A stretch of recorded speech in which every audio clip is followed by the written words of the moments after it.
Guten Tag, ich bin Anke Richter. Ich lebe als Auslandskorrespondentin in Christchurch und habe ein Buch geschrieben, das heißt, was scheren mich die Schafe, ist 2 Tage nach dem schweren Erdbeben in Christchurch erschienen und handelt von einem kleinen Land, in dem nie was passiert, ein satirisches, autobiografisches Buch, und plötzlich hatte sich meine Stadt sehr verändert, als dieses Buch erschien. And today I'd like to talk with some fellow authors from Christchurch about how their life was suddenly affected in their work after February 22nd. Now, to my left here is Bronwyn Hayward. Welcome, Bronwyn. She's a senior lecturer for social and political sciences at the University of Canterbury, a visiting fellow for Sustainable Lifestyle Research Group in the UK, a trustee of the Foundation for Democracy and Sustainable Development in London, and a researcher in Norway. And she specializes in children's and young people's issues, environmental politics, public deliberation, and citizenship. Many big words here, hey? And so she's passionate about environmental and social change and justice. She's controversial, yet ultimately hopeful. And her new book reflects that. It's Children, Citizenship and Environment, Nurturing a Democratic Imagination in a Changing World, in which she has developed the SEEDS model of ecological citizenship education. And by the way, half of the royalties of this book will be donated to child poverty projects related to the earthquake. We've got Nixon over there. He's born in Christchurch. He's a playwright, a novelist, short story writer. He has written original plays and has adapted Lloyd Jones' novel The Book of Fame and J.M. Coetzee's Disgrace for the stage. And Carl has won numerous prestigious awards for his fiction, including winning and being nominated for key short story competitions. He was the Ursula Bethel Creative New Zealand Writer in Residence at the Canterbury University in 2006, and this is where he completed his first novel, Rocking Horse Road, based on a short story he had written earlier. Now, one reviewer wrote that it was crafted by a magician, and his German publisher, Stefan Weidler, shares this view and has printed a very stylish-looking edition earlier this year. And Carl has also written numerous plays for children. His latest book to come out in New Zealand was Settlers Creek, correct? Yes. Now, Justin Paton here is probably New Zealand's most readable art writer. He worked as a lecturer in art history, as a curator at Dunedin Public Art Gallery, and was the editor of Landfall, a journal of arts and letters. And he is currently senior curator at the Christchurch Art Gallery, which is still standing but was damaged in the quake. And one of the last exhibitions that you did was the Ron Muir exhibition that drew a record number of 130,000 visitors, which is a lot for our city. In 2006, he won the prestigious Montana New Zealand Book Award for his book How to Look at a Painting, which has come out in Germany under the title Machen Sie sich doch selbst ein Bild.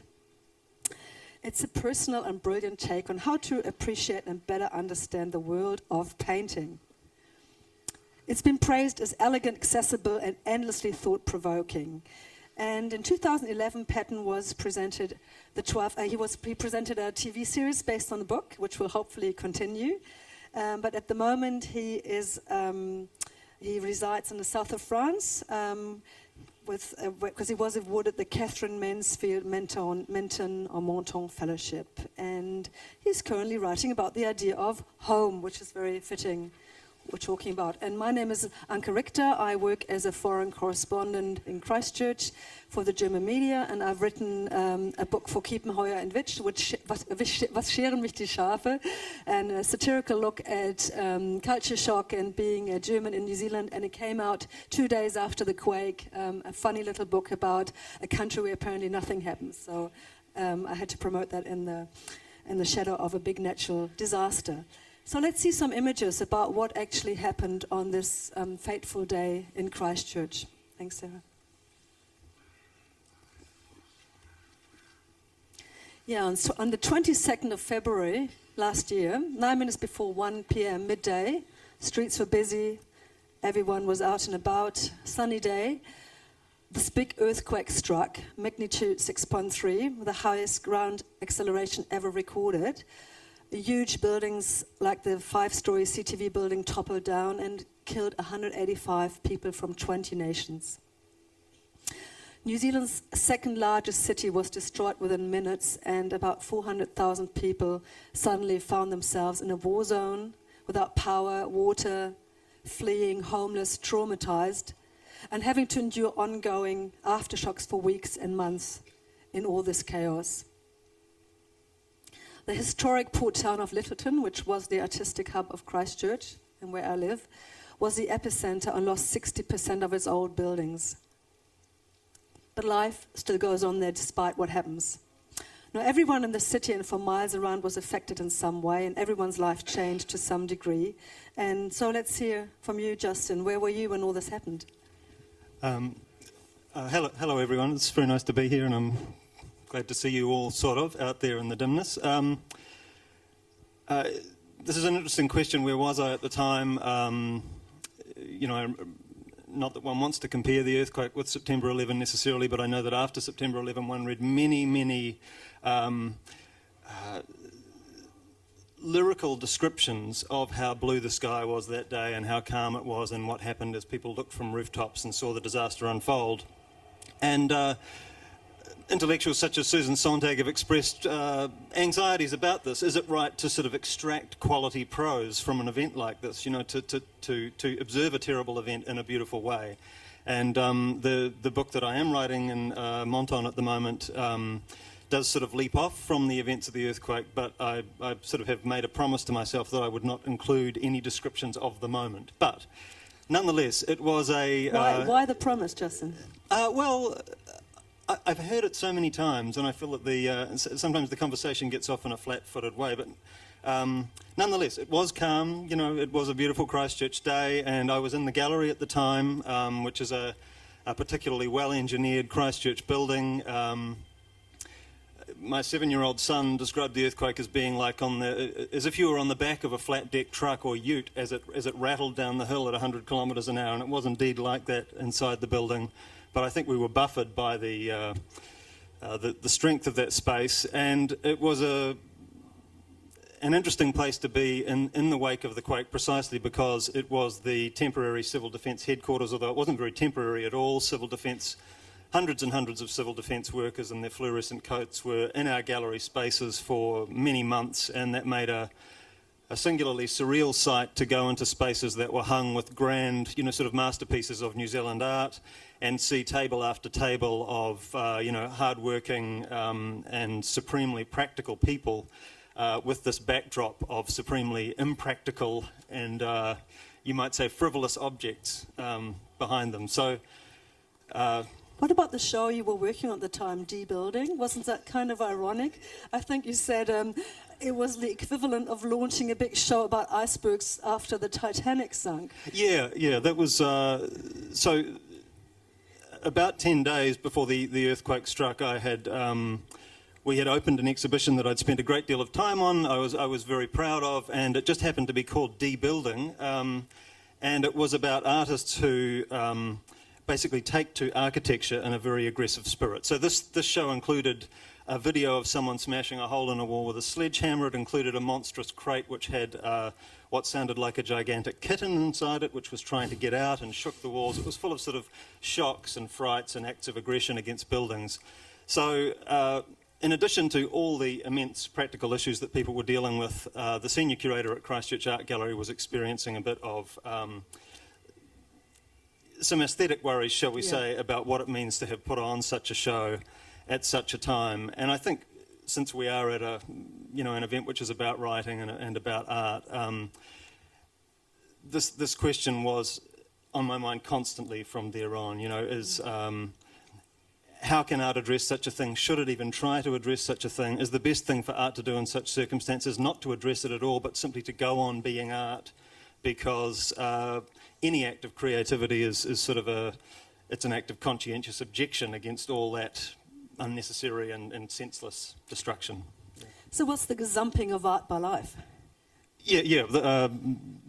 Gazumping was how I described it. I mean, the thing is, when you're in the realm of art or the realm of writing, you're constantly looking for that sense those moments where art hooks up with the wider world, you know, when you feel like, okay, we've sort of broken through the crust of public indifference, and this novel or this painting or this video or this song has kind of clamped onto the public imagination.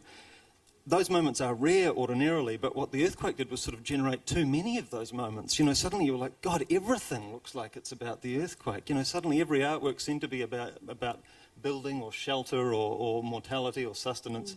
And it was a case not of poetic justice, but I think of poetic injustice, you know, that you know, sort of nature had barged in on the party and made art look at once sort of too relevant and completely irrelevant.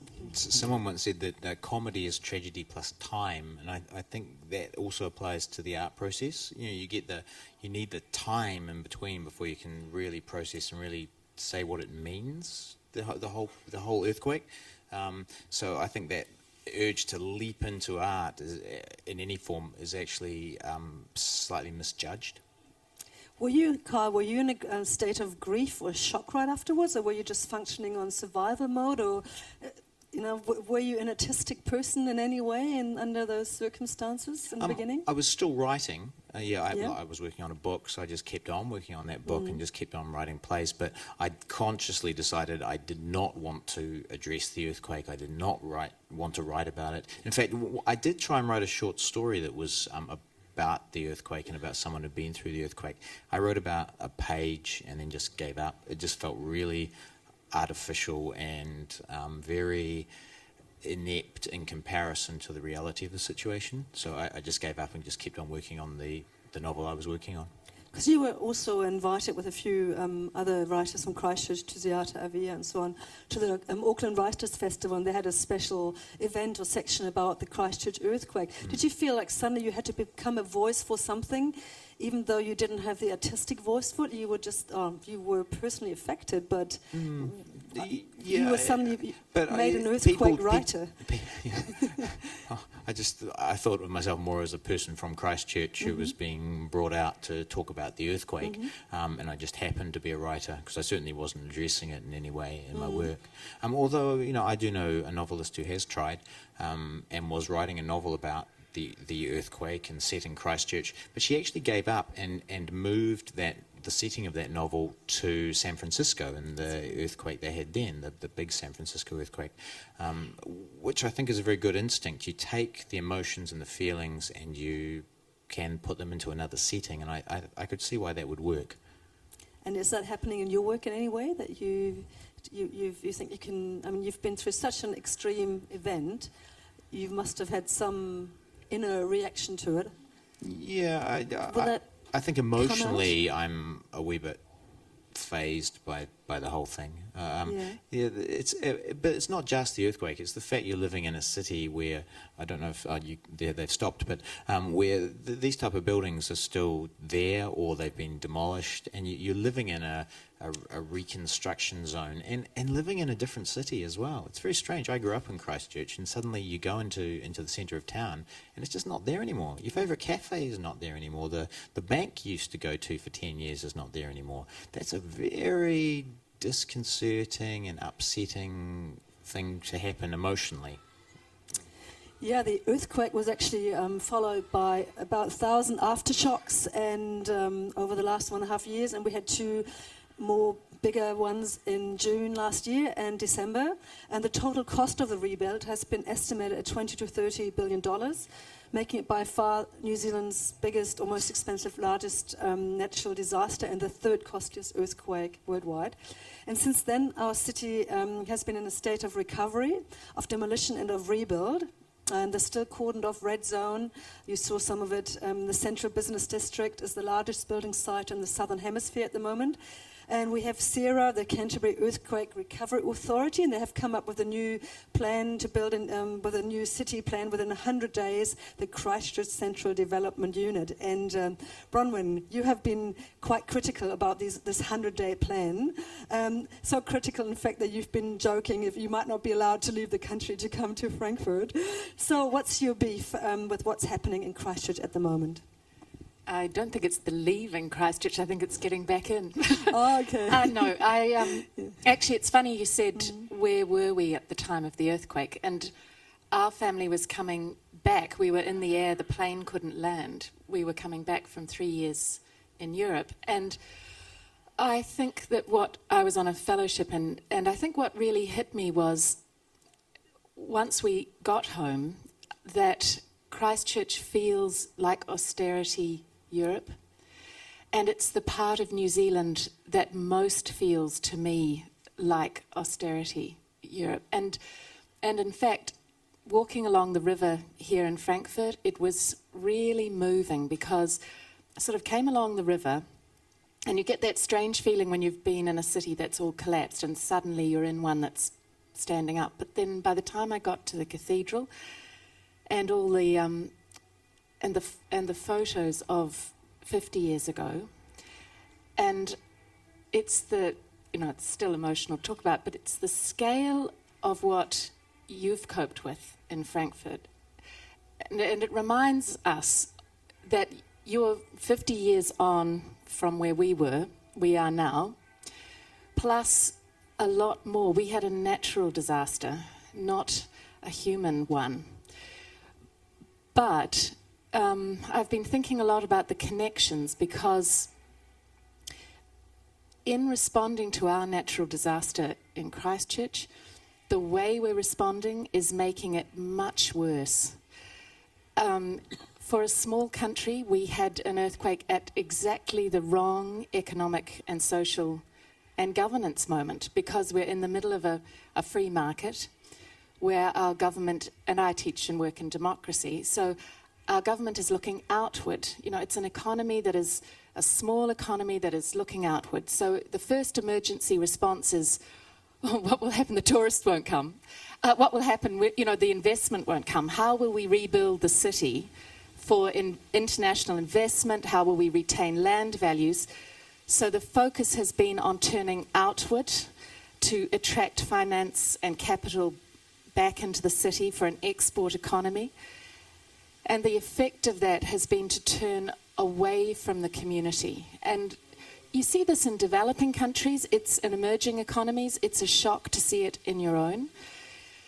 Then the second thing that's happened that's quite dramatic is the way in which we have reversed government, reversed democracy. And so we led a protest on rebuilding democracy. So if we can rebuild a city in 100 days or plan it, we can rebuild democracy, because several things happened. First off, the inner city was all cordoned with a great big wall, and I still haven't been into I only live 4 blocks from the city, and I still haven't been allowed into that main part. For the first 10 weeks, we had a tank in Christchurch, right outside my house with 2 soldiers on it for 10 weeks. And at the same time, my students were organising they organised through Facebook. 6 of them started with a young guy, Sam Johnson, and 6 other students. Within 4 days, they were organised 5,000 students. Then by the time we had by the time they'd had the second big earthquake in February, they were communicating within 7 days with 24,000 young people, and they'd organised 10,000 on the ground to collaborate. And so this isn't a community that is rioting. This is a community that is working together, but we're dislocated because we have this very strong command and control approach to central government, very similar to Katrina. The government took that same roll book of how did Katrina respond and use that command and control mode. So you've become a bit of an activist, Bronwyn, is that right? Yeah, well, yes. I wasn't. I was very mild, democratic. It's brought it out in you. I think now it is a time, because we have suspended regional democracy into 2016 for no reason, except efficiency. It's our local government has no ability to make meaningful decisions over planning the city. And then on top of that, they've decided to restructure the schools. Now, we need to restructure the schools, but we still haven't built, people haven't got their houses fixed. So the schools are a central part of the community. So these are, in a way, for Christchurch, an earthquake does what earthquakes do. It reveals the political and the social fault lines in a country. So for Christchurch, they've been propelled into austerity. For the rest of New Zealand, they're almost still living asleep. I think this is, you can hop in and, but I think they are. We're in a high period of debt. We've got a housing bubble that is incredible in Auckland, but yet we have not yet had this really big crash to come, except in our city. So in a way, our city is closer to the rest of Europe, and the rest of New Zealand is more of an exception. I mean, that's my feeling. Speaking of Europe, Justin, what's your view on Christchurch from afar, from France? I mean, what's your perspective? Because how long ago did you leave the city? About 7 months ago. Okay, Yeah. so it'd be interesting to hear. Well, you know, we go back in 3 weeks, and you know,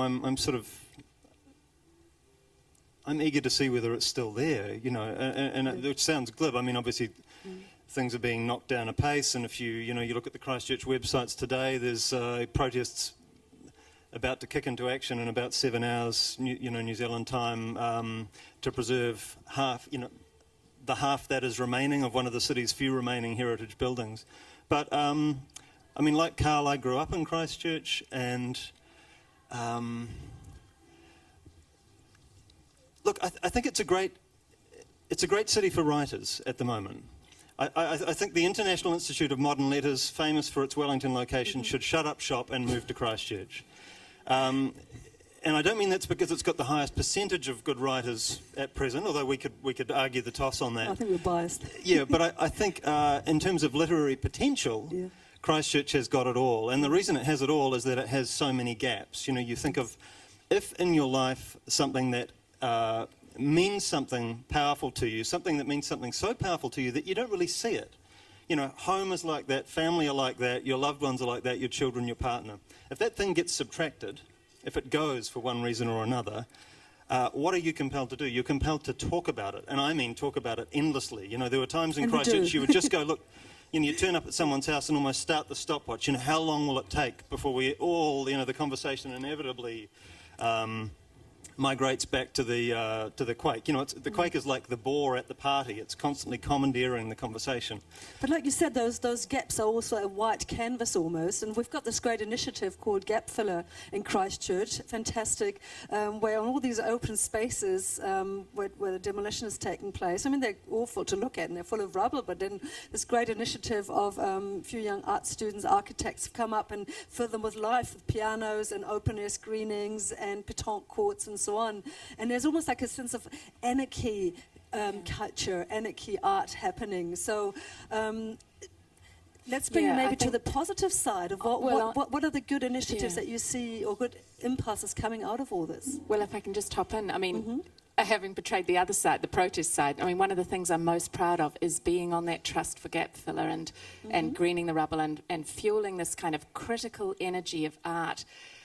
And what was very moving to me is, yes, we needed engineers straight after the disaster, but actually we really needed that spirit of, we needed that theatre in the street, we needed those poets, we needed, in the middle of everything, we needed people to do art. Your heart needed it. We needed music, we needed laughter. Yeah. I actually like, it's not just the art though, I actually think the business really inspires me. The fact that someone can start a little coffee shop, or just in a tiny little converted piece of metal, and just and suddenly there's someone selling coffee, and you go, oh great, people are actively living their lives, and there's a commerce and an activity going on in this space. That actually inspired me almost more than the art, actually. And what about the sense of community that we have probably all felt? Has that inspired you on an artistic level in any way, or personally, or is there something that, because that's what I always talk about when people in Germany ask me about I always get quite emotional and say, well, it's the community, that's what I brought with me. I really became a New Zealander in those days. It's connected with my fellow Kiwis. And I think there's a powerful sense in which it really calls you back to first principles. And I think if, for instance, you work as I do in a public art gallery, or if you're on a literary trust or board, you can on a fairly regular basis find yourself mouthing platitudes. Art's good for the community. It inspires and enlightens. All these phrases that sort of roll so conveniently off the tongue.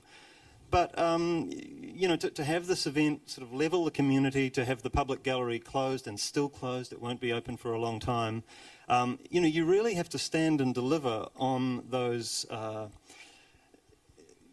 On these ideas that art can connect, that it can be meaningful, that it can sort of cut through and be an anchor, be an inspiration, and it's a fierce test. I mean, I think there's a great deal of art which is sort of exposed as hollow by an event like this. But then again, when you sign up as an artist, you don't reckon on a natural disaster as your competition, I mean, the sound system behind us has got nothing on the Christchurch earthquake, But I also think you see how art is under attack, and because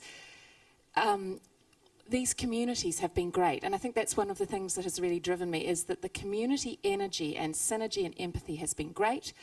But, again, we have a governance approach that is top-down. So why did we take over public libraries as our centres for emergency? Actually, they were the centres we needed for community. So why did we take over the art gallery? We needed that public space, but instead it's full of equipment. And Didn't they use the art gallery because it was a really modern building that was designed to withstand an earthquake? But there is another one. That's right. Yeah. They did. They could have been in a building that fell down, and that would have been bad. But they have got another civil defence building they didn't use. Speaking about falling down, oh no, sorry, Justin, you were... Oh no, I was just going to say I'd be the last person to suggest that some pretentious performance artists should have been wheeled in and the guys in the fluoro coats should have been shunted out. No, but we could have put them in another civil defence space. I can say this, you can't, because you're the curator, and yes, I know it's really great of the artists to make way. But speaking about buildings that have come down, I think your book, Rocking Horse Road, this is actually a title of a street in Christchurch in a beach suburb called New Brighton, and about 200 of the 400 houses there have come down, correct? Actually, it's something like 400 of the 600. Oh, okay. So basically everything on one side of the road, from the road and to the water, has been completely demolished. And that's 400 homes, that's 400 families who've been living there. And it'll just be gone in a few years. Well, they have to get out very soon, but it will be gone. Yeah. So is your book almost like a testament to of a time and a place that's since then, dramatically changed? Well, yeah, in a way. It's interesting, though, because I think Rocking Horse Road, it'll be one area of New Zealand, of Christchurch, that will go back to being more like it was, because my book's set in the 80s. That's right, yeah. And since the 80s, there's been a lot of that infill housing where people who had big sections suddenly put a driveway down the side and put a townhouse on the back. All that's going. So people who live down there will have more of a natural environment, more of a 1980s type lifestyle down there. So, not that I'm saying that's you've captured this whole area of the Springbok tour and the change that was happening. Sort of small towns, provincial New Zealand, and then there's these political events suddenly affecting people. And it's a very specific time in New Zealand history. And of course, the earthquakes is going to be a very specific time in New Zealand history. And we don't know quite yet for how long we can frame this era, the era of the earthquake. And not just because of maybe ongoing aftershocks, so also because of when do we feel we don't live in an earthquake era anymore? And can you see, what do you think 20 years from now, how will we be talking about this time, writing about this time? What sort of art, what sort of political discussions, what sort of books? Well, I think one of the things that's happened to New Zealand right now when we had the earthquake is also New Zealand, of all the countries in the OECD over the last 20 years, our gap between the rich and poor has grown faster than in any other nation except Sweden. So this growth of inequality in New Zealand has been so dramatic that the earthquake is a physical interruption, but it has cut through a deep social, economic period. So how we respond to this earthquake will also really reveal and determine whether, as a small country, we can actually recover the equality and the fairness and the inclusiveness that has been such an important part of our heritage. Absolutely. And rebuild that. I think this is a fascinating and really important time in that sense. The whole issue of how we rebuild and what's there in 20 years, I mean, I think some of the things that I've touched on and that we're touching on collectively relate, I suppose, to that division, the classic division between the sort of practical world of doing and making and bricks and mortar and, you know, the action folk out there in their fluoro coats, and on the other hand, the kind of, you know, the ivory tower, the artists, the studio, who are seen to be doing sort of the non-essential work. But what's really interesting about Christchurch at the moment, as all these ideas get thrashed out about city plans, and you know, and of course the citizens are invited along to write their ideas on post-its and put them on walls, and we all stand back and admire the post-its and feel And well, no that's one really cares in the end. so that's a kind of our signifier of the democratic process. It's sort of like, you know, signs are taken for wonders in that respect. But nonetheless, I think it's just so. And Alain de Botton makes this point at the conclusion of his book, The Architecture of Happiness, where he says, you know, when you think of the dream architect, you think of Gaudi in Spain, or, you know, you think of dreamers, Le Corbusier, or those who make buildings that look visionary and out of this world. But there are dreams embedded in every building. You know, I mean, if it's a tilt slab shopping mall on the edge of town, there are dreams there. They're just different dreams. They're the dreams of the planner. You know, someone had to sit down at a desk and say, this is my vision of, I mean, effectively, this is my vision of what we deserve, you know, and in that case, it is a vision of, you know, our deserving no better than that. But I think every building has a kind of imaginative gene code. You can trace it back to a thought in someone's head and a kind of proposition about who we are, what we deserve, what kind of culture we want to live in, which is why it breaks your heart to see buildings like the Provincial Chambers, this sort of exquisite arts and crafts building where one of these sort of medievalist visionaries that set the settlement of Christchurch on its feet thought that it was worth the time and effort and money to have a space where the level of detail in the built environment rewards you and tells you something rich and compelling about, you know, the place you live. So, and I guess what I'm saying there is that the imaginative and the practical do connect up in the most intense and trying and vexing way on that particular issue. And it's really being, you know, what's the phrase? And dreams begin responsibilities. You know, well, there's a lot of responsibility on a lot of shoulders at the moment, and I would argue that some people are having very bad dreams on our behalf. And indeed, I think that some people are having no dreams on our behalf. And there's a lovely thought of the American landscape writer Rebecca Solnit, who says that ruins, you know, the remainders of our built environment, are the unconscious of a city.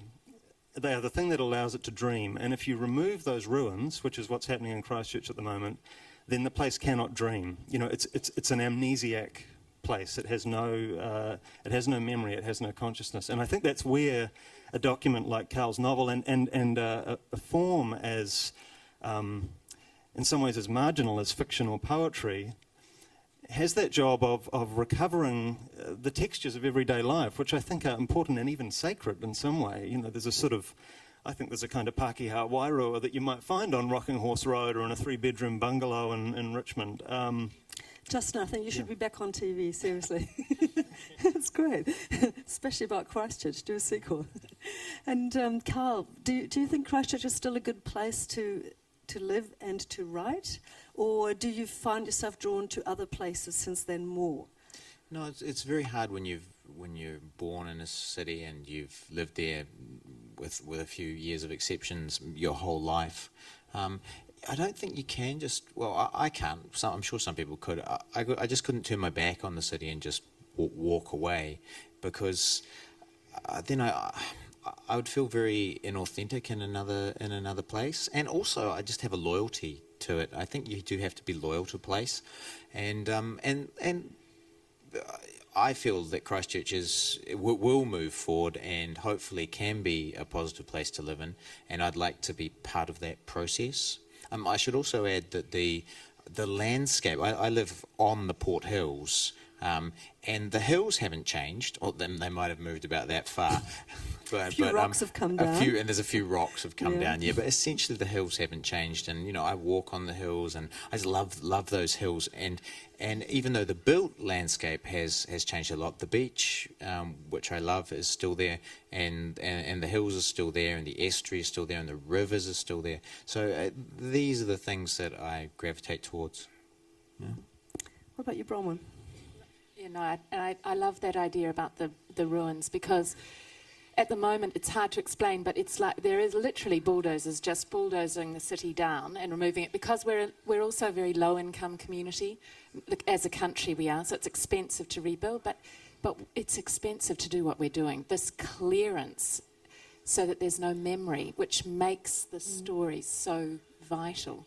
And I think I feel the same. I never felt passionate about a place, especially not Christchurch, but now I do, because our kids are here, our history is here, and if we don't help, who will? Do you find if you go outside of Christchurch, for instance, and when you come here or you speak even to people from Auckland, they find it hard to relate to what our experience was and is? Well, I think you can get very isolated in your own suffering, and I would really like to find out more about is it Traumathroen?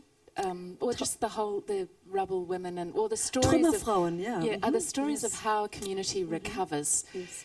Because you need to link out. But at the moment also, because of this problem that we have had so much social inequality and so rapid in a small country, it's quite startling that even in a tiny country, Christchurch has become quite isolated from the rest. So it seems like we're moaning. But actually, this is why I keep saying, actually we can just see the underlying social and economic problems of a small nation really struggling. It's just that the financial or the other disasters haven't happened in the other cities yet. Yeah, on some level we've become more insular and we've shrunk in numbers, and our infrastructure has shrunk. Christchurch feels like a small town now in some ways. On the other hand, it's kind of connected us with the tsunami in Japan as much as with Haiti, and I guess any big disaster, any war zone almost in the world, where at least I can just speak for myself, where we all feel there is something in common we have with people who've suddenly had this sudden breakdown of their environment and their lives, and so there's a very big global connection, and on the other hand we've become quite insular in what we're going through. Yes, and there's a wonderful book, there's a couple of books, I've found myself going back to philosophers who've lived through dark times just to see how you get through it. So, and Hannah Arendt's arguments about the natality of the new beginning, and Bonnie Honoig's work about emergency politics, about founding and refounding democracy every day. All of those kind of concepts are really valuable. And there's a New Zealand novelist, Fiona Farrell, whose book some people talked about yesterday, The Broken Book. She's a poet. Her original story that she was writing during the earthquake was about a meditation on walking. She was thinking about Rousseau's meditation on walking. And then the earthquake happened, and you can't keep a constant thought at the moment. It's really hard. So the book has become, if you get it, it's a beautiful read, The Broken Book. It's a sort of a fractured series of poems through a walking narrative. It's a remarkable piece. Last question for you. How are you feeling about going back there soon to Christchurch after your break in a beautiful place like the south of France? Yeah, well look, I knew I was going back, and it's been unusual. I've been sitting in a room in the south of France, and the book is about the idea of home. It's sort of about the houses we don't live in, dream houses, haunted houses, memory palaces, mobile homes. So I've sort of sat down each day and gone to one of these houses and opened the door. And a number of those houses are in Christchurch. One is the three-bedroom, wooden bungalow that I grew up in. And then you sort of walk around, you walk around that house. And if you think of the house you grew up in, I mean, an American artist I love, Mike Kelly, says, where you grew up, that's your inner world. And it is amazing how hardwired that world becomes. And, you can give it some time. You can feel the texture on the candlewick bed sheets. You can see the repeating pattern in the wallpaper. You can smell it. You can taste it. It all comes back. So for me, going back to Christchurch is all about verification. Was that there? Was that thing that I saw there? And in some cases, I mean, the house I grew up in is to be demolished. I hope it's still there when I get back. But with luck, the writing will sort of reconstitute it virtually, at least. So it is. I think that's what writing does. It puts it on the record. It lets you know that someone thought differently, felt differently, saw that thing and cared about it. Thank you very much, all of you, and have a great trip back home. Let's hope it will be Christchurch for a long time. And everyone else, I can only encourage you to come and visit the city. It's highly interesting to see how the rebuild is going and what we can make out of containers, coffee shops and shopping malls, and join some of the protests that Bronwyn will be leading. Yes, thanks. Okay, thank you very much. Bye-bye. Thank you.